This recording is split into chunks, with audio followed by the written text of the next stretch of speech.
5 বছরের বাচ্চা মেয়ে রূপে পুজো করা হয়। এর পিছনে একটি বিশেষ ঘটনা আছে। মায়ের পুরোহিত মহালয়ার পুণ্যলগ্নে মায়ের জন্য বাজার করতে যান।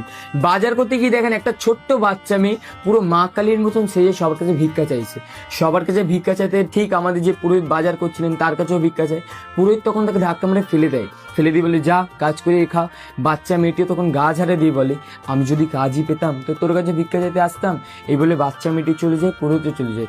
মা শ্যামসুন্দরীর প্রতিটি অমাবস্যা অন্ধকারে পুজোয়, কোনো রকম লাইটের জিনিস জ্বলে না, কেবল ঘিয়ের প্রদীপ জ্বলে। ওদিন মহালয়ার অমাবস্যা অন্ধকারে পুজো হচ্ছে। অন্ধকারে পুজো করতে করতে পুরোহিতের হঠাৎ মন বলে যেন মা নেই, কিন্তু পুরোহিতের আবার মন বলে মা তো কালো, তাই হয়তো অন্ধকারে দেখতে পাচ্ছি না।